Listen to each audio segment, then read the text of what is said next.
Hello friends, आप लोग को यूपीएससी का वीडियोस से हेल्प हो रहा है कि नहीं? आप लोग कमेंट करिएगा। यूपीएससी की जर्नी कैसे चल रही है, कौन से ईयर अटेम्प्ट देने वाले हैं, ये सब आप कमेंट में करके लिखिएगा। 2026 में कौन देंगे और 2027 में कौन देंगे, ठीक है, और 2028 में कौन देंगे, ठीक है। 27 में कौन दे रहे हैं, 2028 में कौन दे रहे हैं ना, आपको उसको टारगेट करना है उस हिसाब से। अगर जैसे 2000 आप कब कर रहे हैं कमेंट करिए, इस हिसाब से मैं आपको कुछ कुछ चीज़ें प्रोवाइड करा दूंगा, ठीक है। अब आइए, हम लोग क्या कर रहे थे, पी वाई क्यू कर रहे हैं ना, पी वाई क्यू कर रहे हैं, यहाँ ध्यान दीजिए, पी वाई क्यू कर रहे हैं ना, 2016 का हम लोग कर रहे हैं, ठीक है। क्या, यूपीएससी का प्रीलिम्स का, यूपीएससी प्रीलिम्स का, प्री है ना, प्री के एग्जाम का कर रहे हैं हम लोग। क्या कर रहे थे 2016 का, और क्या करें हम लोग इसमें, एंशियंट इंडिया है ना, प्राचीन भारत। आप कब से कर रहे हैं, 1995 टू लेटेस्ट तक है ना, अभी वर्तमान तक। तो आपको क्या करना है, ये सारे वीडियोस देखने हैं, ठीक है। आप प्लेलिस्ट में जाइए, आपको सब मिल जाएगा, ठीक है। आइए, और ये हिंदी मीडियम चैनल जो है आपका, ये हिंदी मीडियम जो चैनल है, इसको आप सब्सक्राइब करिए ताकि आपके पास लेटेस्ट वीडियोस जा सके। क्योंकि मेरे पास टाइम नहीं मिल पा रहा है पढ़ाने का, इसलिए मैं ज़्यादा से ज़्यादा वीडियो नहीं डाल पा रहा हूँ, ठीक है। और मैंने आपको बताया कि मेरे गर्दन में थोड़ा प्रॉब्लम भी है, तो अभी थोड़ा दर्द है, तो इस वजह से। नहीं तो मैं बहुत सारे वीडियोज़ डालता है ना, लेकिन अब देखिए जो जो हो सकता है मैं अपने आप कर रहा हूँ, ठीक है। आप क्या करिए, क्वेश्चन पे आते हैं, और ये क्वेश्चन को आप सॉल्व करने का प्रयास करिए, ठीक है।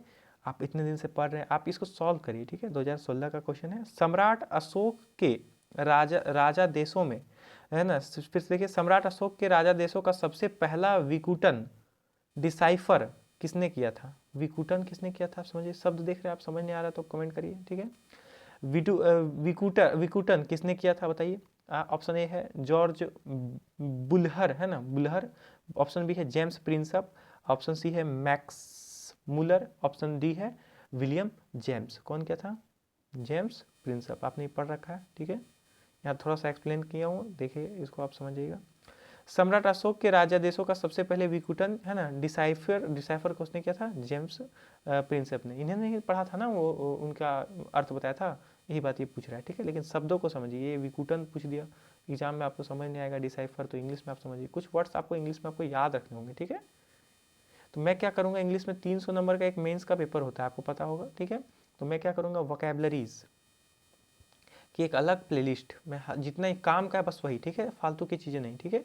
वो काम की चीज़ें, और मैं उसको स्ट्रेटेजी कैसे याद करना है वो मैं दे दूंगा आपको। सुनना है उसको, 2-3 बार सुनिएगा, वीडियोस देखिएगा, आपको खुद ब खुद याद हो जाएगा। और मेरा नियम क्या है, मैं जो पढ़ाता हूँ उसका मैं टेस्ट लेता हूँ, ठीक है।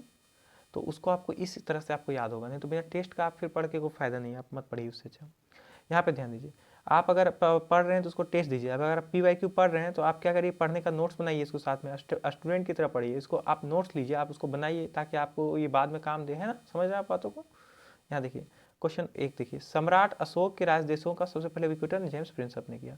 और जब आप पढ़ें तो आप क्या करेंगे, जॉर्ज ब्ल्यूहर, है ना, मैक्स मूलर और विलियम जेम्स, इन सब के बारे में आपको क्या करना है, आपको पता कराना है, ठीक है। इसके बारे में जब भी आप पढ़ें थोड़ा ध्यान रखिए, जागरूक स्टूडेंट की टाइप से पढ़िए, ठीक है।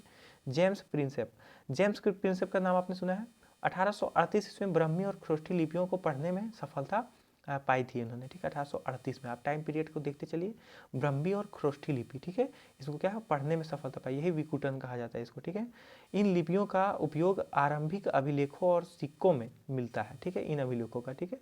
अशोक के गिरनार वाले शिलालेख का अध्ययन, यूनानी शासकों के नाम की खोज, पियादसी, सुंदर मुख वाले आकृति का राजा, ना, पियादसी का अर्थ क्या होता है, सुंदर मुख कृति वाला राजा। एक मिनट, आपको अगर बोलना है कि किसी को पियदस्सी बोलना है, आप किसी को पियदस्सी बोल सकते हैं, अगर उसका अर्थ क्या हो जाएगा, सुंदर मुखाकृति वाले राजा। कौन थे ये, आप इसका नाम बताइए। पियदस्सी किसका नाम था, यहाँ हमने पढ़ा अभी, अशोक का नाम था, ठीक है। अशोक के अन्य नाम मैंने आपको पिछले पीवाईक्यू में बताया सारे नाम। और अशोक से कितना क्वेश्चन आ रहा है आप देख रहे हैं गाइस।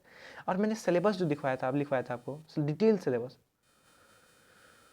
उसको आप देखिए जाके, है ना, पहले वो देखिए, आपको बहुत हेल्प होगा। क्योंकि वो सिलेबस आप देखिएगा तो क्या होगा कि आपको सारे टॉपिक क्लियर हो जाएंगे। और वही टॉपिक से पीवाईक्यू आप देखिए, एनालाइज करिए कि क्या टॉपिक, हड़प्पा आया तो हड़प्पा से किस किस टाइप से आ रहा है, अशोक है तो अशोक से किस टाइप से आ रहा है, बुद्ध है तो बुद्ध से किस टाइप से आ रहा है, जैन से किस टाइप से आ रहा है ना, मौर्य काल से क्या आ रहा है। तो इस टाइप से आप समझ पाइएगा। आप सिलेबस नहीं देखिएगा तो आप तो भटक जाइएगा ना कि ये तैयारी करें। वो बुक बहुत थे मार्केट में, आप समझ, बुक के पीछे नहीं भागना है आपको।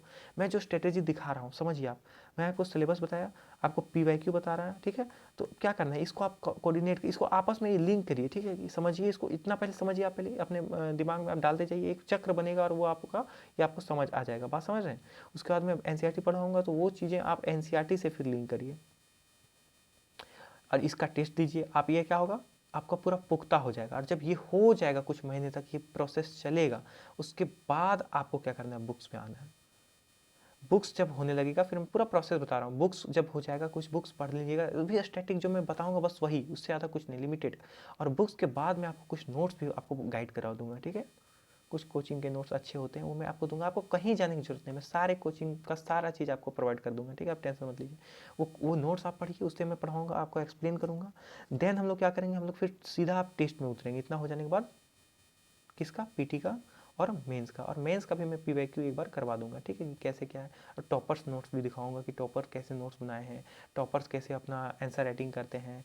और होगा तो अगर ये चैनल अगर उस टाइप से लाइव आने वाला कंडीशन में आ जाएगा लाइव, तो उसको आप करिए, लोग आप ही लोग कर सकते हैं, मैं नहीं कर सकता, है ना। LIV लाइव जो होता है, ये लाइव आने का जब चांस होगा तो मैं कोशिश करूंगा, मैं प्रॉमिस नहीं कर रहा, पर मैं कोशिश करूंगा कि मैं लाइव आके आपको आंसर राइटिंग करवाऊँ। जब आपका कंप्लीट हो जाएगा तो मैं पक्का ये करवाऊंगा, ठीक है, आपको लाइव में आके आंसर राइटिंग करवाऊंगा कि कैसे आपका मार्क्स हाई होगा, ठीक है। उन सबको मैं अच्छे, आप क्या करिए उसको, मेरे को एक मैं टेलीग्राम चैनल बना दूंगा, अभी नहीं, कुछ दिन बाद रुकिए, वेट करिए आप, ठीक है। उसके बाद आप वो चीज़ें वहाँ पर पोस्ट करिए और उनको मैं अच्छे टीचर से एनालाइज करवा के आपको गाइड करूँगा कि आप कितने और कहाँ पर कमियाँ आपने की हैं, ठीक है। As a free coaching, as a guide ये चैनल चल रहा है आपका, ठीक है। आपको सारी चीज़ें आपका पर्सनली होगा। किसी को अगर पर्सनली दिक्कत है, कुछ महिलाएं हैं या लड़कियां हैं जो तैयारी कर रही है, फैमिली प्रेशर है या कुछ, तो आप वहाँ कमेंट करिए आप मुझे, मैं आपको पर्सनली गाइड करूँगा, ठीक है। ये पहला चीज़ हो गया। दूसरा चीज़ है, मैं जान रहा हूँ कि स्ट्रगल होता है, बहुत लंबा पीरियड होता है, एक बहुत लंबा श्रृंखला है तैयारी, ऐसा आसान नहीं है, मैं समझ सकता हूँ। पर आप क्या करिए, उस चीज़ों को समझिए। इसके पास कोचिंग है वो लिखिए कि कौन से कोचिंग में आप पढ़ रहे हैं और कमेंट में, ताकि मैं जान पाऊंगा कि है ना क्या हेल्प मिल रहा है वहाँ से और किन चीज़ों को आपको और वहाँ पर लेना है, ठीक है। और जो कोचिंग नहीं ले पा रहे हैं वो लिखिए कि कहाँ से हैं आप लोग, बिलोंग करते हैं, और किस ईयर आप लोग देने वाले हैं। आपको ये सब बताएंगे तब तो मैं उस पर स्ट्रेटेजी आपको बता पाऊंगा, पर्टिकुलर आपको टारगेट कर पाऊंगा। बात समझ रहे हैं आप मेरे बात समझ रहे हैं। यहाँ देखिए, पीवाईक्यू को आप समझिए, इन सब चीज़ों को आपको बेसिक आपको समझते चलना है, ठीक है। कोई भी दिक्कत हो आप क्वेरी हो बताइए आप, ठीक है। और मैं आंसर राइटिंग आपको प्रॉमिस कर रहा हूँ कि मैं आपका आंसर राइटिंग मैं खुद का नहीं, देखिए वीडियो देखना एनालाइज करना ये अलग बात है, आपका जो चीज़ है उसको मैं आपके तक पहुँचाऊँगा कि आप जो वो चीज़ लिखे हैं वो कितना रिलेट कर रहा है, यूपीएससी को कितना वो हेल्पफुल होगा, है ना। और पीटी का भी एक पर्टिकुलर टेस्ट होगा, लाइव टेस्ट होगा, है ना, लाइव इसको कराइए, ठीक है, ताकि मैं लाइव टेस्ट ले पाऊँ। मुझे इसका आइडिया नहीं है अभी, ठीक है, अभी नहीं हो पाएगा, शायद कुछ चैनल सब्सक्रिप्शन शायद होता है कुछ, तो इसको आप देखिए, ठीक है गाइस। यहाँ पे आप आइए, यहाँ पर पॉइंट पॉइंट पे समझिए। प्रिंसिप के बाद क्या, और ये जो है ग्रुप, ये मैंने शुरू में ही बताया था, फर्स्ट वीडियो में बताया था, ये एक ऐसा ग्रुप है जिसमें आप ही लोग मिलकर, ठीक है, मैं इसमें कुछ ज़्यादा क्या कर रहा हूँ, मैं आपको बस गाइड कर रहा हूँ और पढ़ा रहा हूँ, बस इतने। तो आप ही लोग, जितने आप लोग प्रिपरेशन करने वाले लोग हैं, ये लोग खुद जुड़िए, ठीक है, और आपस में ही कोऑर्डिनेट करिए, आपस में ही बातें करिए, ठीक है। वहाँ पे एक चैटिंग करिए, ग्रुप बना लूँगा, उसमें क्या करिए आप लोग आपस में ही, आप आंसर राइटिंग डाले तो उसका क्या एनालाइज है मैं डाला, उसको आप एनालाइज किए, ठीक है, आपस में चर्चा किए, वहाँ पे ये चीज़ें आपको आएगा। और अपने जो फ्रेंड्स, आपके एरिया में जो आपके फ्रेंड्स हैं जो यूपीएससी में आप लोग के साथ प्रिपरेशन कर रहे हैं, हाँ, तो उससे आप लोग क्या करिए, कोऑर्डिनेशन करिए। चैनल में जो बताया जा रहा है आप उसको क्या करिए, उससे बात करिए, ताकि आप उसको अच्छे से आप उसको ये यूज कर पाएंगे यहीं पर, ठीक है। प्रिंसिप के बाद समझिए, प्रिंसिप के बाद ये समझिए, प्रियदर्शी वाला प्रिंसिप के बाद आप यहाँ ध्यान दीजिए, ठीक है, पढ़ाई पर ध्यान दीजिए। प्रिंसिप के बाद, ठीक है, फर्गूसन, कनिंघम, और क्या ये सब हिस्टोरियन का नाम है, आप सिर्फ नाम लिखते चलिए। फर्गूसन, कनिंघम, एडवर्ड टॉमस, है ना, वेल्टेयर, इलियट इलियट एटवियंस, डॉक्टर भाऊजादी, राजेंद्र लाल मिश्र जैसे अनेक पुरातत्वविदों ने भारतीय लिपियों के अध्ययन के अन्वेषण के आगे बढ़ाया। अब भारतीय लिपि, देखिए क्वेश्चन पूछेगा कि नहीं, प्रिंसिप के बारे में आप जान गए, क्वेश्चन पूछा। अब बताइए कि यहाँ देखिए, भारतीय लिपियों के अध्ययन का अन्वेषण कौन कौन किया है, तो इन सब नामों को आप देखिए, आप पूछेगा कि इससे रिलेटेड ये option A B C D कौन अलग है, तो उसको अलग कर दीजिएगा। या फिर बोलेगा ऑप्शन चारों अलग, इसमें से एक रहेगा, तो आप क्या करिएगा, एक को करिएगा। तो आप ये समझिए कि किन पुरातत्वविदों का संबंध आपका अन्वेषण, लिपियों के अन्वेषणों से था, इसको आपको जानिए, करेंट अफेयर्स में भी आपको काम आएगा, ठीक है। आइए, 2016 में कितने क्वेश्चन पूछे गए हैं आपका, 3 क्वेश्चन पूछे गए हैं, कितने क्वेश्चन, 3 क्वेश्चन, ये मैंने आपको बताया, 3 क्वेश्चन 2016 में, इससे पहले 2 क्वेश्चन पूछा गया। ये सब आप देखते आ रहे हैं कि कैसे पैटर्न आ रहा है, नीचे आ रहा है। अब इसके बाद के 2 ईयर दो हैं, 2016 के बाद 2017 और 2018 है ना, 18, इसमें एक भी क्वेश्चन नहीं, 0 क्वेश्चन, ठीक है, आप समझ रहे हो गाइस। 2000 सीधा 19 में पूछा है, 19 में पूछा है। तो ये सब आप एनालाइज करिए कि क्या वेटेज रहा है इसका और किस टाइप से पढ़ना होगा, स्ट्रेटेजी कैसा रखना होगा, क्योंकि कम आ रहा है लेकिन आप अगर नहीं पढ़ेंगे तो आप फिर मेंस में आपको दिक्कत हो जाएगा, है ना, आपका फिर 2 नंबर ये भी आपको मायने रखता है, ठीक है। तो आपको एक स्ट्रेटेजी कम पढ़ना है पर सही पढ़ना है, बात समझ, पहले PYQ करिए, मैं सब बताऊंगा। आइए, क्वेश्चन नंबर 1 हो गया आपका, क्वेश्चन नंबर 2 देखिए, ठीक है, यहाँ पे क्वेश्चन नंबर 2, भारत के यहाँ, सॉरी ऐसे 1 मिनट, भारत के इतिहास के संदर्भ में, देखिए ये क्वेश्चन क्यों दे रहा है, आप समझ, ये बात समझ, ये चीज़ भारत के इतिहास के संदर्भ में क्यों लिखता है क्वेश्चन, क्योंकि वहाँ पे जब आप यूपीसी मेंस यूपीसी पीटी का एग्जाम देने जाएंगे तो वहाँ पे ऐसा बताया तो नहीं रहेगा ना कि ये प्राचीन भारत का सेगमेंट है, इसमें 5 क्वेश्चन पूछ रहे हैं, ये फिर आपका मॉडर्न इंडिया का है, इसमें है ना ज्योग्राफी, ऐसा नहीं, मिक्स रहता है कुछ क्वेश्चन, है ना, ये यहाँ ज्योग्राफी का, इन्वायरमेंट का रहेगा, फिर कभी इकोनॉमी डाल देगा।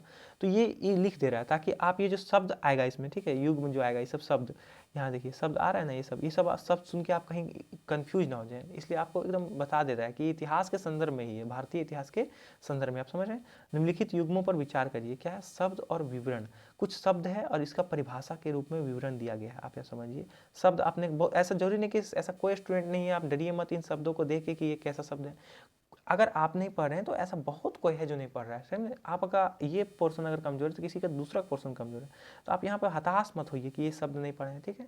एलिपत्ती है ना, एरीपत्ती है ना, एरीपत्ती है ना, तो ये शब्द अगर नहीं पढ़े, लेकिन कुछ कुछ शब्द को आपको पढ़ना है, कुछ अपना जो पढ़े हैं उसको दिमाग लगाना है, यहाँ पर बौद्धिक क्षमता लगाना है। देखिए कैसे बनता है एरीपत्ती, इसका विवरण क्या दिया, भूमि जिससे मिलने वाला राजस्व अलग से ग्राम जलाशय के रख रखाव के लिए निर्धारित किया जाता था। आपको बता रहा हूँ कि नदियों के रख रखाव के लिए, जलाशयों के रख रखाव, नदी नहीं जो जहाँ पे जल रहता है, उन जलाशयों के रखाव के लिए जो भूमि होता था, मिलने वाला राजस्व जो था, उसको क्या बोलते हैं, एरीपत्ती। ये एकदम हिस्ट्री में एकदम पढ़ाया गया है, ठीक है, ये चीज़ है। यहाँ देखिए, यह देखिए तनियूर, तनियूर क्या है, एक अकेले ब्राह्मण अथवा एक ब्राह्मण समूह को दान में दिया गया ग्राम है। बताइए कि ऐसा चीज पढ़ाया गया, इसका नाम क्या है सो नहीं पता, लेकिन यहाँ देखिए एक ऐसा ब्राह्मण एवं ब्राह्मण समूह जो दान में दिए गया ग्राम मिला था, किसी को मिलता था, उसको क्या बोलते थे, घटिका। शब्द परिभाषा मैंने बताया था यूपीएससी का, कीवर्ड्स, जब भी आप पढ़ें कीवर्ड्स कहीं भी आता है आप उसको तुरंत कॉपी में नोट डाउन करें, क्योंकि कीवर्ड्स फेवरेट है इसका। देखिए पूछ रहा है घटिका, प्रायः मंदिरों के साथ संबंध विद्यालय है ना, जो संबद्ध विद्यालय था, मंदिर के साथ जो लगा हुआ विद्यालय रहता है उसको क्या बोलते हैं, घटिका बोलते हैं। यहाँ देखिए उपयुक्त में से कौन सा युग्म सही है, ठीक है, बताइए 1 2 3 2 3 1 3, बताइए क्या होगा आंसर किसका, क्वेश्चन नंबर 2 का, बताइए क्वेश्चन नंबर 2 का, बताइए ये सही है, आपको लग रहा है ये सही है ना, ये सही है घटिका, आपको पता है। तनियूर जो है इसका ये नहीं था, इसका अलग चीज़ है, ठीक है, मैं आपको यहाँ एक्सप्लेन करता हूँ। इसका आंसर हो जाएगा गाइस डी हो जाएगा, क्या हो जाएगा, डी। यहाँ देखिए 1 और 3, थोड़ा एनालाइज करिए। देखिए यहाँ भारत के इतिहास के संदर्भ में हम लोग पढ़ रहे हैं एरीपत्ती, ये आपका एकदम कथन राइट था, एकदम जो भी था, भूमि जिससे मिलने वाला राजस्व अलग से ग्राम जलाशय के रखरखाव के लिए निर्धारित किया जाता था। जो गाँव का जो जलाशय था उसके लिए जो कर जो रहता था उसका अलग से निर्धारित होता था, उस कर को क्या कहते थे, एरीपत्ती, ठीक है, ये आप समझिए एकदम करेक्ट है। घटिका भी समझ गए, प्राय मंदिरों के साथ जो संबद्ध विद्यालय था उसको घटिका कहते हैं। घटिका क्या कहते हैं, किसे कहते हैं, जो प्रायः मंदिरों के साथ जो लगा हुआ विद्यालय रहता है, मंदिरों के साथ विद्यालय रहता था ना, उसको घटिका कहते हैं। और घटिका के बारे में थोड़ा फैक्ट और जानिए कि घटिका महाविद्यालय कर्नाटक के मंदिरों के निकट स्थित पल्लवों का सबसे महत्वपूर्ण शैक्षणिक स्थान था। कहाँ पे है ये घटिका, मध्यकालीन कर्नाटक, ठीक है, कर्नाटक में मध्यकालीन टाइम पे मंदिर के निकट क्या होता था, शैक्षणिक संस्थान होता था, लेकिन कब, पल्लवों का टाइम, ठीक है, पल्लव आप पढ़े होंगे। थोड़ा सा और पढ़िए, तनियूर के बारे में आप लिखिए। देखिए ऑप्शंस के बारे में मैंने थोड़ा बहुत लिखवाया, आप जब भी पढ़ें इस टाइप से तो उसको आप खुद से भी एनालाइज करिए, जो चीज़ मैंने नहीं लिखवा रहा, जो होमवर्क मिल रहा है उसको आप करिए, ठीक है।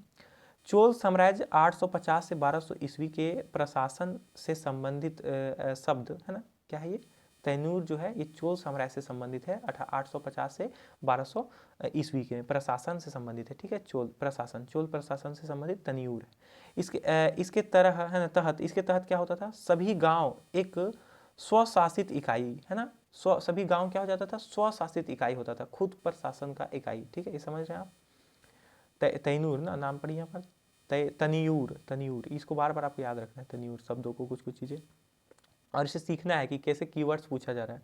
प्रत्येक गांव मिलकर एक कोर्रम, यहाँ देखिए कोर्रम या नाडू, यहाँ समझ रहे हैं आप, कोर्रम या नाडू का निर्माण करते थे। ये नाडू किससे संबंधित, आप आ गया ना, ये सब याद रखना है आपको, कोर्रम नाडू, इसलिए मैंने अलग से लिख दिया है यहाँ पर, आपको उसको याद रखना है, ठीक है। नाडू, कोर्रम, है ना। तनियूर एक बड़ा गांव था, तनियूर क्या था, एक बड़ा गांव था। तनियूर किसे कहते थे, एक बड़ा गांव। और गांव का समूह क्या होता था, यहाँ पर कर्रम और नाडू, ठीक है। यह तनियूर इतना बड़ा होता था, ये गांव होता था कि इतना बड़ा कि ये स्वयं में कोर्रम, या कोर्रम क्या था, गांव का समूह होता था ना, लेकिन तनियूर क्या था कि बड़ा गांव था। आप समझिए, गांव के समूह को कोर्रम नाडू कहते हैं, लेकिन तनियूर एक बड़ा गांव था, और इतना बड़ा गांव था कि कभी कभी ये कन्नौर का निर्माण करने में सक्षम होता था। ये खुद ही कन्नौर का निर्माण कर देता था, इतना बड़ा होता था। आप समझ रहे गाइस। तो 4 क्वेश्चन है इसमें, 3 क्वेश्चन है इसमें, देखिए तीसरा नंबर है ना, 4 क्वेश्चन इस ईयर पूछा है 2016 में। तीसरा क्वेश्चन है, प्राचीन भारत की निम्नलिखित पुस्तकों में से, पुस्तक पूछ रहे हैं ना गाइस, आप यहाँ नोट कर रहे हैं, पुस्तक को आपको ध्यान में रखना है।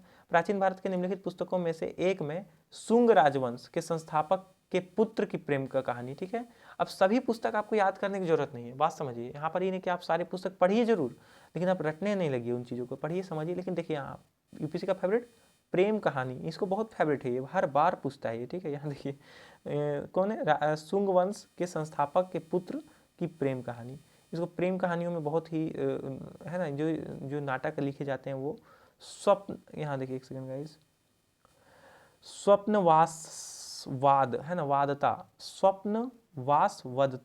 स्वप्नवासवदता, मलविकाग्निमित्र, मेघदूत, रत्नावली, इन सब के बारे में आपने पढ़ा है। जो नहीं पढ़ा है उसको करिए। देखिए इसके बाद ये तो मेघदूत अलग चीज़ है, आप समझ गए। इसके बारे में आप जब पढ़ेंगे तो आपको थोड़ा सा दिमाग लगाना कि माल विकास अग्निमित्र में क्या लिखा गया है, स्वप्न वासवदता में क्या लिखा गया है। लेकिन इसका आंसर क्या हो जाएगा कि जिसमें प्रेम कहानी लिखी गई है, इसका आंसर हो जाएगा डी, है ना। एक सेकंड, सॉरी गाइस, ये तीसरा नंबर है ना, तीसरा का क्या हो जाएगा, तीसरा का बी हो जाएगा आपका, ये हो जाएगा, सॉरी एक मिनट देखिए, ये हो जाएगा माल विकाग्नि मित्र, है ना। माल विकाग्नि मित्र में ही तो ये लिखा गया था ना, शुंग वंश के जो संस्थापक के पुत्र थे उसका प्रेम की कहानी था, ठीक है। शुंग वंश के संस्थापक का नाम क्या था, आप यहाँ पर कमेंट करिए, ठीक है। क्या करना है आपको, कमेंट करना है, कमेंट करके बताइए कि उसका संस्थापक का नाम कौन था, ठीक है। क्वेश्चन नंबर 3 का थोड़ा एनालाइज देखिए। प्राचीन भारत की एक पुस्तक थी, उसका नाम क्या था, शुंग राजवंश के संस्थापक के पुत्र की प्रेम कहानी, किसमें था, मालविकाग्नि मित्र में, ठीक है, मालविकाग्नि मित्र में। आप क्या करिएगा, जब ये सब पढ़िएगा तो इसके बारे में आपको थोड़ा सा मेघदूत है ना, रत्नावली और वासवदता है ना, इसके बारे में आपको थोड़ा ज्ञान खोजना है, ठीक है। माल विकास अग्निमित्र है ना, यहाँ पर हम लिख दिए माल विकास अग्निमित्र, जिसमें प्रेम कहानी है, उसके बारे में सुनिए। कालिदास की प्रथम नाटक है ये, क्या है, मेघदूतम किसकी नाटक है, ये भी आप कमेंट करिए, ठीक है। मेघदूतम किसकी नाटक है, ये भी आप करिए, ठीक है, जल्दी करिए ताकि आगे मैं बताऊं उससे पहले आप बता दीजिए मेघदूतम किसकी। कालिदास की प्रथम नाटक कौन है, मालविकाग्निमित्र, ऐसे में भी आप याद रखिए फैक्ट के रूप में, है ना। शुंग वंश के संस्थापक पीयूष मित्र शुंग के पुत्र अग्निमित्र, शुंग वंश के संस्थापक मैंने पूछा आपको, बताया आपने कमेंट किया। शुंग वंश के संस्थापक क्या नाम है, पीयूष मित्र शुंग, ठीक है, याद रखिएगा आप, ठीक है। पीयूष मित्र शुंग कौन है, शुंग वंश के संस्थापक। पुत्र अग्निमित्र, उनके पुत्र का नाम क्या था, अग्निमित्र, इन्हीं की कहानी था, ठीक है। अग्निमित्र और यहाँ देखिए अग्निमित्र और किसका, मालविका, कितना मोहक कहानी होगा, अग्निमित्र और मालविका, जो कि राज्य की नर्तकी थी, है ना, प्रेम कहानी। देखिए एक शुंग वंश का संस्थापक कौन था, पीयूष मित्र शुंग, इसका पुत्र था अग्निमित्र। ये दरबार में जो इनके दरबार में कौन था, मल्लविका, एक नृत्यकी थी, डांसर बोल सकते हैं, डांस करती थी, आप समझ रहे हैं, उससे इनका प्रेम हो गया था, ठीक है। वही प्राण्य कथा का वर्णन है, यहाँ देखिए प्राण्य कथा, प्रेम कथा का वर्णन है, ठीक है। कालिदास के बारे में गाइस मैंने आपको बताया, कालिदास के संस्कृत के महाकवि थे, कौन थे, संस्कृत के महाकवि, याद रखना है आपको ये चीज़ें। कौन कौन से प्रमुख रचनाएं हैं, देखिए जल्दी जल्दी देखिए, नाटक में कौन कौन से, ये सब आप नोट डाउन कर रहे होंगे। मैं गाइस मैं बोल रहा हूँ कि आप यहाँ सो के लेट के मत देखिए इन चीज़ों को, आप उसको लिखिए, ताकि आपको ये चीज़ें मैंने लिखा है आपके लिए, तो आप उसको लिखिए ताकि आपको ये बाद में काम आएगा, ठीक है। और मेरे साथ लगे रहिए, देखिए आपको सारे सिलेबस कंप्लीट हो जाएगा। नाटक यहाँ समझिए क्या क्या है, नाटक क्या है, नाटक में लिखा है इन्होंने, रचनाएं यहाँ पढ़ रहे हैं हम लोग। नाटक में अभिज्ञान शकुंतलम, अभिज्ञान शकुंतलम के बारे में PYQ है ना, पीछे पूछा गया है। तो नाटक आपको कालिदास को पूरा अच्छा समझना है हिस्ट्री में। विक्रमोसरियम, ये आपको देखना है, इसका नाटक है। मालविकाग्निमित्रम, यही तो पूछा ना इसमें प्रेम कथा, किसमें कौन सा कथा है और किसकी रचना है, बस इतना आपको याद रखना है, चलते रहना है। और जहाँ पर आपको प्रेम कथा मिल जाए उसको आपको नोट करना है, क्योंकि यूपीएससी पूछ लेता है, ठीक है। उसको इंटरेस्ट लगता है प्रेम कथा में। तो आप लोग प्रेम कथाओं की कहानियाँ पढ़ते हैं कि नहीं बताइए, आप लोग को भी इंटरेस्ट लगता है कि नहीं? तो आप समाज के उन चीज़ों को देख रहे हैं कि प्रेम कहाँ से कहाँ हो रहा है, आप इनको चीज़ों को पढ़ रहे हैं, ठीक है। कि एक नर्तक ये हैं, एक राजा के बेटे हैं, इनके बीच प्रेम कहानी, एक अद्भुत कहानी हो बनता है। तो उसको क्या है कि वो लिखा हुआ है, ठीक है।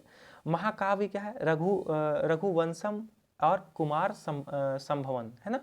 रघुवंशम और कुमार संभवन ये है महाकाव्य लिखे हैं, इनके महाकाव्य है रघुवंशम और कुमार संभवन। इसमें किन चीज़ों के बारे में लिखा है देखिए, है ना। खंड काव्य मेघदूतम, डिटेल में हम लोग पढ़ेंगे, ऐसा नहीं कि इसके बारे में नहीं बताऊंगा, मैं बस PYQ एनालाइज करा रहा हूँ। इसको लॉन्ग करूंगा तो वीडियो बहुत लंबी चली जाएगी, ठीक है। खंड काव्य क्या है, मेघदूतम, आपको पूछा था मैंने मेघदूतम किसने लिखा है, तो ये भी कालिदास की रचना है, आपको याद रखना है क्या है, खंड काव्य है, ठीक है। काव्य नहीं खंड काव्य, महाकाव्य होता है, खंड काव्य होता है।